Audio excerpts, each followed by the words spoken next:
We're back now at 5:30. The superintendent of the Standard School District in Oildale is at the center of criticism from the district's Teachers Association in recent weeks.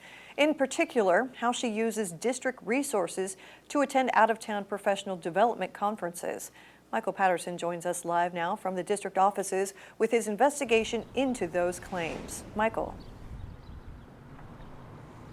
Yeah, Rochelle, that's right. We received a tip from a viewer, one of our Eyewitness News viewers, that Superintendent Dr. Jocelyn Hively of the Standard School District was spending an excessive amount of taxpayer dollars to go to an unnecessary amount of out-of-area conferences. So we filed a public records request. I've got some of that in my hand right here. Hundreds of pages of documents into that investigation, into those concerns of whether or not they are valid. And from what we have learned, those concerns may indeed be valid.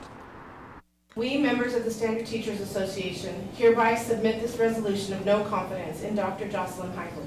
In May, concerns regarding Standard Superintendent Dr. Jocelyn Hively were made public, with the district's teachers union passing a resolution of no confidence in her. Perhaps one of the more troubling accusations: organizing and attending excessive and costly out-of-state trips for conferences without clear benefit to the district. It's a concern Eyewitness News was made aware of weeks earlier, so we filed a Freedom of Information Act request to see just how many conferences the superintendent attended since she took the job.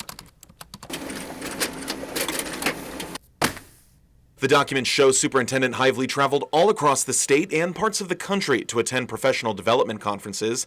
In the calendar year 2024, we found that Hively attended more than a dozen conferences outside Kern County in places like San Diego, San Luis Obispo, Sacramento, and even Seattle and New Orleans, plus several in Anaheim, including a multi-day conference at the Disney Institute hosted at the luxurious Grand Californian Hotel and Spa. Registration for that, more than $4,000, plus hundreds more per night to stay at the hotel. Now, attending conferences isn't unusual, as superintendents and sometimes district staff, teachers, and school board members attend them to learn techniques that can be applied back home. For example, that New Orleans trip. That was to attend the National School Board Association's annual conference in April of last year. Superintendent Hively and several school board members made that trip. Registration for Hively and 5 others, $8,250. And what some take issue with is the number of conferences. To get perspective, I reached out to the superintendents of several similarly sized school districts to get a better idea of how many conferences they attend in a calendar year. Most tell me they only go to about 1 or 2 a calendar year, a vast number lower than what Superintendent Hively attended in 2024.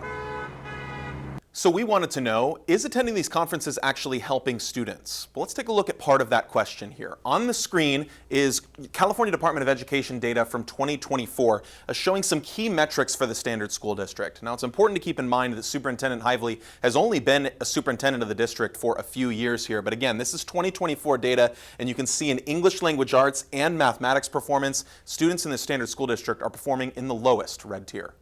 Good afternoon, Standard School District. On Wednesday, I emailed Superintendent Hively and her assistant to schedule an on-camera interview with her to talk about the documents and to learn why she went to so many conferences.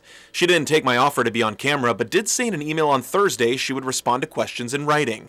So I asked Hively via email Thursday afternoon to clarify how many conferences she attended in 2024, how much money the district spends for her to go to them, how many of the conferences were funded by grants, and whether she felt her spending on conferences was corrupt. On Sunday night, Hively responded with a statement. She said in part, quote, "Continuous professional learning is vital in education as we learn more about effective learning environments, instructional strategies, and family engagement. We must evolve and refine our practices." She went on to say, "My contract with the board calls for me to maintain and strengthen my professional skills through all available means, including participation in state and regional conferences. This aligns with board policy, which emphasizes ongoing professional development for all educators as a key driver of improved student outcomes." In response to her attendance at out-of-state conferences, Hively said all out-of-state conferences were approved by the Board of Education and that more than half of the conference expenses were funded by grants or funds designated for professional development.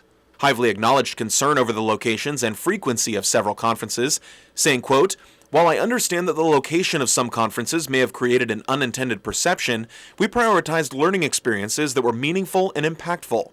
My focus has been on elevating instruction using data to drive improvement and advocating for comprehensive support for students and families. There is still more work ahead, but I'm proud to share that we're seeing meaningful progress in key student outcomes, including a decline in chronic absenteeism and suspension rates, as well as growth in both literacy and math achievement. Now back out here live in Oildale, we mentioned Dr. Hively did not accept my request for an interview early on the week. She sent me a statement on Sunday night and then followed up with some more clarification earlier on today. If you want to read that full statement as well as that clarification, including the hundreds of pages of documents we got in that public records request, we have not censored any of it. It is all on our website right now, BakersfieldNow.com. Rochelle. Yeah, Michael, before we let you go, though, what's next for the superintendent and for the board?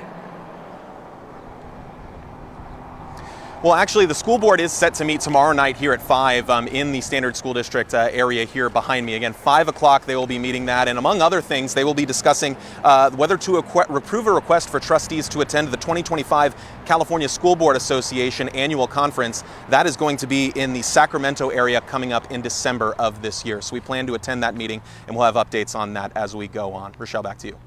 All right, Michael Patterson live for us in Oildale tonight. Michael, thank you for that.